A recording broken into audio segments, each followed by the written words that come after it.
Analytics SEO Web Bistro épisode 12, bonjour, bienvenue à tous et très bonne année 2016, bonne santé évidemment à vous et à vos proches.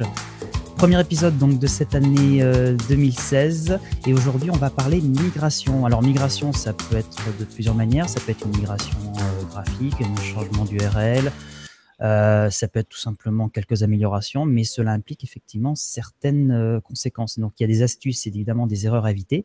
Et pour ça, donc, on va en parler avec Charles Lemerle de La Revanche des Sites, l'agence La Revanche des Sites. Salut Charles, bonne année à toi. Salut Bastien, bonne année à tous. Est-ce que tu peux te présenter et présenter ton agence en quelques minutes, s'il te plaît? Oui, alors Charles Merle, je travaille à La Revanche des Sites depuis 2 ans. Je suis chef de projet pour les grands comptes, notamment Decathlon et toutes les marques passion qui en découlent. La Revanche des Sites a été créée en fin 2009, donc ça va faire 6 ans maintenant. On est une agence SEO basée à Lille, dans le nord de la France, et on intervient sur différents sites, que ce soit des grands sites internationaux comme des petits sites régionaux ou du coin, voilà, des petits pure players ou des agences de services, etc. Donc nous, on est spécialisé dans le SEO, on ne fait que ça, puisque c'est un métier à part entière et que voilà, on le fait plutôt bien. Là maintenant, on est une vingtaine à La Revanche et on est encore en train de grandir petit à petit pour répondre aux besoins de nos clients. Très bien. Eh bien, merci à toi et encore bienvenue. Merci. Alors donc, première question, on va dire relativement simple. Qu'est-ce qui pousserait une entreprise à migrer son site, tout simplement? Alors, déjà, il y a deux choses. Soit c'est l'entreprise qui a cette volonté, soit c'est plus une volonté émise par une agence marketing, que ce soit une agence CSO ou une agence web spécialisée. Voilà, dans le but de rafraîchir le site. Alors, soit d'un point de vue design, soit d'un point de vue ergonomie et expérience utilisateur, soit tout simplement un changement en profondeur du site. C'est-à-dire dans sa structure pour qu'elle corresponde plus aux besoins de l'entreprise, etc. On a aussi la dernière migration qui est tout simplement un changement de nom de domaine. Il arrive parfois que voilà, un site change de nom de domaine pour être plus proche de sa politique et de sa stratégie commerciale. D'accord, ok. Donc là, on parle peut-être de rebranding, de Voilà, changement par d'identité. exemple. Et effectivement, là, c'est peut-être le cas le plus compliqué peut-être à gérer. Bah, pas forcément. Si le site ne change pas, en fin de compte, on le verra probablement plus tard, mais les changements sont assez minimes et ça s'opère en quelques clics, à partir du moment, bien sûr, où toutes les entités, que ce soit le site, l'agence web, l'hébergement, soient bien en phase et que tout se passe bien là-dessus. D'accord. Alors, on va peut-être déjà parler des implications. Donc, niveau côté utilisateur, qu'est-ce que ça pourrait en fait impliquer déjà, peut-être en cas de changement d'URL? Alors en fait, tout simplement, c'est que un utilisateur lambda vient sur le site par plusieurs accès. Alors ça peut être un accès direct, des favoris par exemple, quand la personne l'a mis dans ses favoris, ou tout simplement quand il va taper dans sa barre, dans son moteur de recherche, dans son navigateur plus exactement, le site, il va arriver sur l'adresse qu'il a lui l'habitude de voir. Si ces adresses, ces URL changent, forcément l'utilisateur peut se retrouver sur une page d'erreur. Donc ça, c'est déjà, d'un point de vue purement utilisateur, la première problématique qu'on rencontre. L'URL n'existant plus, l'utilisateur se retrouve bloqué sur une page d'erreur. Ensuite, on a tout ce qui est existant sur Internet, donc que ce soit les réseaux sociaux, l'emailing, les moteurs de recherche dans leurs index, ou encore tout ce qui est lien sur différents sites. Tout ça, de la même manière que précédemment dit, l'utilisateur ne retrouvera plus la page en question. Donc il est bien important de quand on fait une migration, donc des changements d'URL, que ce soit juste le nom de domaine, juste l'URI, donc la deuxième partie, le chemin d'accès à la page, ou les deux, il faut absolument que, d'un point de vue utilisateur déjà, dans un premier temps, on ait une redirection qui soit mise en place pour que le client ne soit pas pris au dépourvu sur une page d'erreur 404. D'accord, on va parler après des redirections un petit peu plus tard. Donc là, effectivement, on a vu le côté utilisateur. Alors peut-être là au niveau technique, mais là peut-être au niveau robot et peut-être niveau serveur aussi. Il y a peut-être des choses à contrôler à ce niveau-là. Alors, tout simplement, donc là, je parlais bien utilisateur. Maintenant, on va parler plus au niveau des robots. Les robots qui, notamment Google, pour faire simple, a un index, tout simplement, et cet index, il a en mémoire toutes les anciennes pages de votre site. Et pareil, ce robot, comme un utilisateur, on va avoir besoin de lui préciser tout simplement que ces URL sont changées, qu'elles n'existent plus, mais qu'il y a d'autres pages qui les ont remplacées. Donc ça, c'est indispensable pour les robots. Et au niveau serveur, c'est plus au niveau de la technique, ça va jouer. C'est-à-dire, est-ce qu'on va faire des appels serveurs pour faire ces redirections, ou alors on va plus les faire côté utilisateur là-dessus. Ce qu'il faut bien savoir, c'est que il y a plusieurs types forcément de serveurs. Et là, dans le cas le plus courant et dont on va énormément parler, et spécialement parler aujourd'hui, c'est les serveurs Apache, puisque c'est ce qu'il y a de plus développé. La facilité avec le serveur Apache, c'est que tout se passe dans le fichier HTXS. Qui est à la racine du serveur généralement et qui nous permet de venir directement faire des échanges là-dessus. Après, on a les serveurs Nginx qui sont eux un peu différents puisque c'est pas au niveau du serveur mais plus au niveau de la config serveur qu'on va venir jouer. Et après, on a les plus gros serveurs, les serveurs comment dire de ZS, pardon, où là, c'est beaucoup plus lourd et beaucoup plus compliqué. Mais forcément, ce sont des sites où généralement les techniciens qui sont derrière et qui travaillent dessus ont l'habitude de gérer ce genre de problématique. D'accord, donc il y a quand même vraiment, enfin, j'ai l'impression que la plus grosse partie est vraiment une partie vraiment technique. Hein. Oui, au niveau de la migration, on est vraiment sur de la technique, donc soit une migration nom de domaine, donc d'hébergement, donc ça c'est entre guillemets assez facile, c'est des pointages, et après on a plus la redirection plus en dur, la migration en dur au côté serveur, où là on est sur de la technique, c'est pas forcément compliqué, mais il faut bien s'y prendre parce que ça peut coûter cher. Quelles sont les compétences qu'on aurait besoin d'avoir pour justement faire ces fameuses manipulations qui ont l'air quand même d'être un petit peu techniques? Alors, il y a différents niveaux auxquels on va intervenir. C'est-à-dire que tout simplement, il y a un niveau très basique, entre guillemets, qui dit, bah voilà, cette URL n'existe plus. Quelle est la nouvelle URL qui lui correspondrait, ou en tout cas qui s'en rapproche. Donc là, on n'a pas forcément besoin de compétences énormes, c'est juste un pointage A vers B, et voilà. Et on va faire ça avec les différentes pages. Après, on a un niveau un peu plus élevé, c'est que quand on commence à avoir des centaines, voire des milliers d'URL à rediriger, forcément, ça va commencer à être lourd de les pointer une par une. À la main, tu veux dire? À la main, voilà. Et donc, on va devoir avoir un petit peu plus de compétences pour essayer de trouver des schémas d'URL à faire pointer. Donc, avec ce qu'on appelle les expressions régulières, les regex, il y a possibilité de faire ça assez rapidement. Donc là, une deuxième étape, un peu plus compliquée, essayer de réduire ce travail quand on en a énormément. Et ensuite, on a une compétence un peu plus élevée encore, qui est de l'écriture sur ce fameux fichier HTXS pour le serveur Apache, où là, effectivement, il y en a beaucoup, probablement qui le savent, mais ce fichier HTXS, pardon, est très très fragile et on peut facilement faire sauter un site et faire tomber tout un site par une mauvaise règle d'écriture. Donc là, forcément, c'est un peu plus compliqué.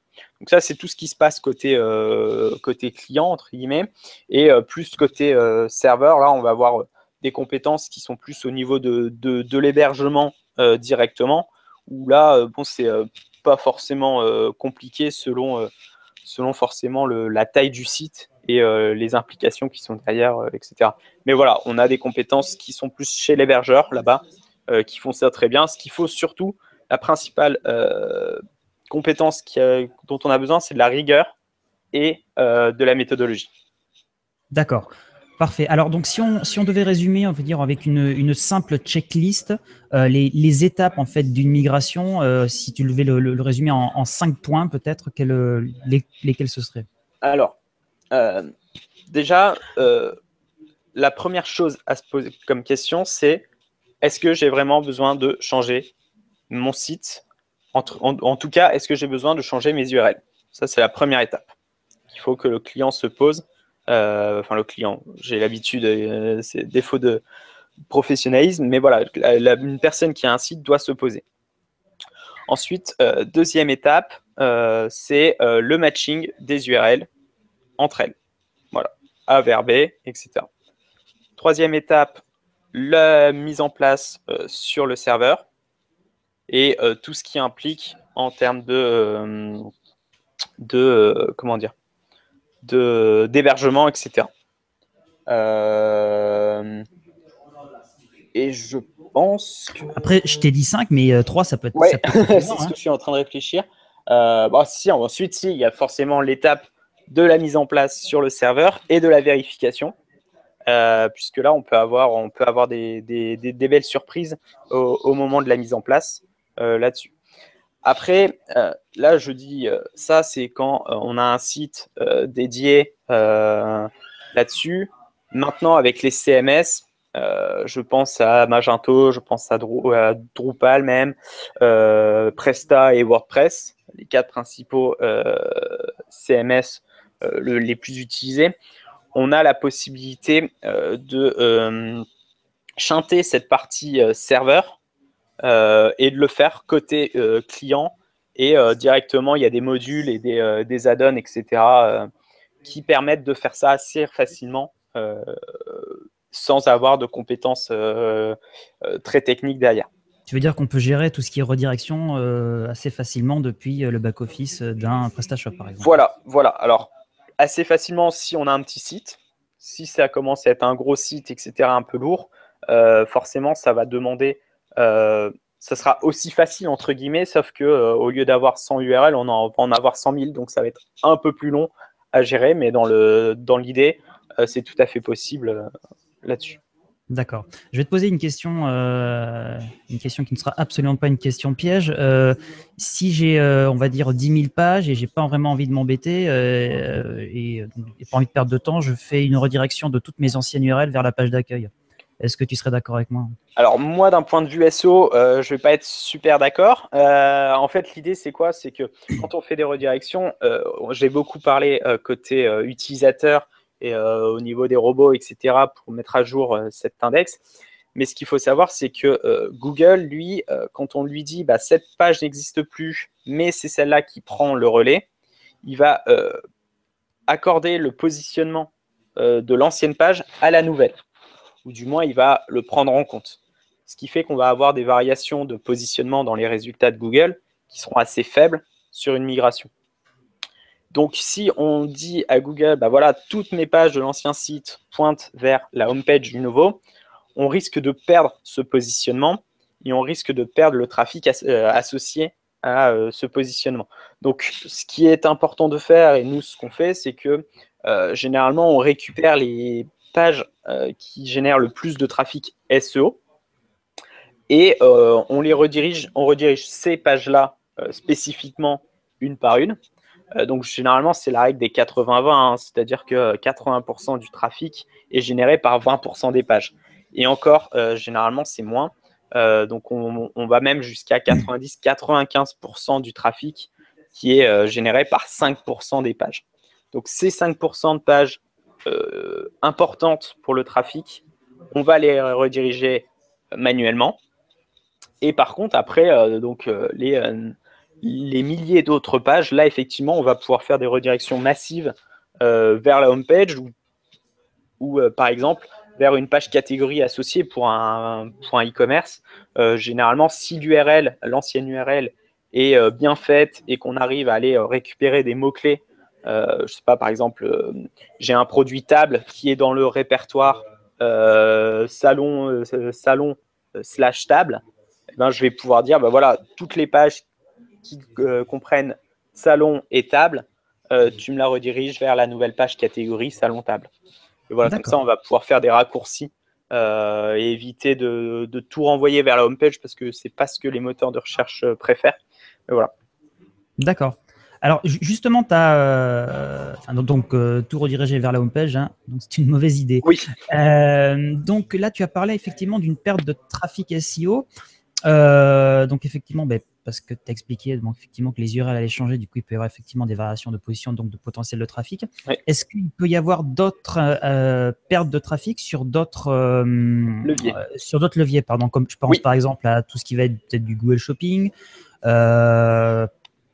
Est-ce que par exemple il va y avoir d'autres pertes de trafic, et du coup comment compenser ça en fait, tout simplement? Alors faut faire attention, comme je l'ai dit, les URL n'existant plus, tout ce qui existe sur Internet jusqu'à la migration va être obsolète. Donc il faut bien, donc moi en tant qu'agence SEO, mon principal objectif c'est le trafic naturel. Maintenant effectivement, on a, et pour beaucoup de clients on travaille là-dessus aussi, sur les les autres leviers de trafic. Donc on a le levier tout simplement direct, donc c'est ce que je parlais de ce dont je parlais tout à l'heure, tout simplement tout ce qui est autocomplétion dans les navigateurs internet, les favoris, etc. Donc ça on peut malheureusement pas y faire grand chose, si ce n'est s'assurer que au moins toutes les anciennes URL redirigent vers le nouveau site, peu importe la page attribuée, mais qu'elle redirige au moins vers le nouveau site. Comme ça, là, on perd moins de trafic direct et l'utilisateur arrive sur le site. Après, on a tout ce qui est trafic SMO, donc tout ce qui est réseaux sociaux, emailing, etc. Et là, il y a deux cas. Soit, donc pour le netlinking, tout ce qui est lien sur Internet, de la même manière que le trafic direct, on va s'assurer que au moins ces liens pointent vers le nouveau site. On peut aller via des outils de tracking, de netlinking, etc., aller récupérer les liens les plus puissants d'un point de vue SEO, donc jus SEO et force, mais aussi tout ce qui est lien de trafic, les liens qui génèrent beaucoup de trafic. Là, on peut se dire, voilà, cette petite liste, on va faire des redirections précises et spécifiques pour les avoir, pour les conserver. Tout ce qui est réseaux sociaux, emailing, voilà, ça c'est plus au niveau de la personne qui gère le site, de bien se mettre en tête que toutes ces publications Facebook, toutes ces emailing avant migration seront obsolètes, et donc libre à lui généralement de mettre à jour ses posts Facebook sur les anciens emails, tout ce qui est emailing. Là, c'est pareil, s'assurer que les anciens liens pointent bien vers le nouveau site. Donc ça, c'est plus au niveau du site, en fin de compte, et de la gestion du webmastering que ça se gère. Et enfin, on a la dernière partie, le trafic SEA, donc tout ce qui est payant, où là, on a donc l'affiliation, AdWords, Google Shopping, par exemple. Et donc ici, on est plus sur de la modification de liens à la source. C'est-à-dire que, notamment pour AdWords, c'est quelque chose de très important pour Google, c'est de se dire, voilà, moi, je ne fais pas une annonce AdWords qui pointe vers une page qui n'existe plus ou même qui est redirigée. Ça, Google ne l'accepte pas, donc il faut tout simplement aller modifier la source des campagnes et mettre à jour les liens directement. Donc les redirections a posteriori sont moins efficaces, voire inutiles au niveau SEA. Donc il faut bien mettre à jour ce qu'on a fait, toutes les campagnes qui sont en place. D'accord, ok, très bien. Est-ce que donc tu saurais nous donner en moyenne en fait une estimation de perte de trafic et à partir de, enfin en moyenne en général lorsqu'on fait une migration et à partir de quand, je parle là plus au niveau évidemment du naturel, à partir de quand en moyenne on commence à retrouver en fait un trafic plus ou moins normal parce que je suppose qu'il va y avoir forcément une perte de trafic naturel. Ouais, la perte de trafic est logique, tout simplement parce que l'ancien site n'existe plus. Que ce soit, ou en tout cas, les anciennes pages n'existent plus. Donc techniquement, on devrait repartir de zéro et donc un trafic bien plus inférieur à ce qu'on avait à la base. Les redirections permettent de limiter ça. Alors, ça dépend énormément du travail fourni. On le disait tout à l'heure, si on a 10 000 pages, si on fait les 10 000 une par une, forcément, là, la baisse de trafic risque d'être très minime. Maintenant, si par faute de temps ou de moyens, on n'a pas la possibilité de rediriger ces pages une par une, forcément, ça va se ressentir. Et plus on simplifie le travail, entre guillemets, plus la baisse de trafic peut être importante.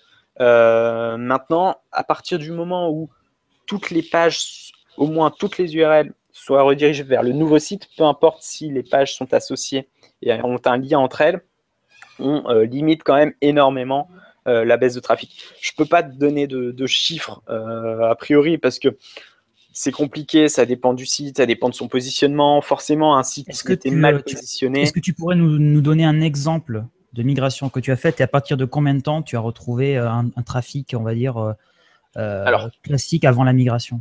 Généralement, j'ai pas de nom en tête, mais généralement… sans donner de nom, hein, bien évidemment. Oui, mais généralement, en fait, le trafic, il peut remonter facilement selon la taille du site, hein, toujours, il faut bien faire attention. Mais pour un site, par exemple, comme Decathlon, alors j'ai pas eu le cas, mais potentiellement, en quelques jours, ça se compte allez, peut-être une semaine, on va retrouver… on va avoir des petites variations pendant une semaine et ensuite on va retrouver le rythme de croisière. Donc c'est assez rapide en fait. C'est pas un mois, 2 mois. Enfin, à partir du moment, comme tu dis, où effectivement toutes les redirections sont bien faites et que le site est lourd sur Internet. Je prends l'exemple là de Decathlon. Voilà, si Google passe régulièrement sur le site, etc., il a bien conscience de l'impact du site sur le marché du sport et il va, entre guillemets, le chouchouter et lui donner quelques faveurs par rapport à ça. Maintenant, sur des sites plus avec moins de puissance là-dessus, un pure player lambda ou même un blog, etc. Là, on peut prendre plusieurs mois. Alors, je dirais entre 1 et 3 mois. Si au bout de 3 mois, on ne voit pas de nouvelles hausses, c'est peut-être que le nouveau site, d'un point de vue SEO, tout simplement, est moins bon que l'ancien. Ça arrive, hein, s'il n'y a pas forcément de choses qui ont été mises en place ou des choses qui ont été ratées. On peut ne pas voir. Mais généralement, voilà, au bout de 3 mois, si on n'a pas retrouvé au minima le trafic qu'on avait avant, c'est qu'il y a des problèmes plus importants et plus lourds sur le site. D'accord, c'est qu'il y a encore des choses effectivement à corriger sur la migration. Voilà. Donc, à acter avec modération. Voilà. Écoute, on va en terminer là. Je te remercie d'avoir participé à ce petit débat. Merci de m'avoir invité.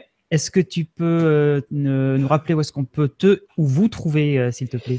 Alors donc la revanche des sites, on est basé donc à Lille, à Euratechnologie. On a un site avec un petit blog qui va reprendre. Là, on l'a mis un peu de côté pendant les fêtes.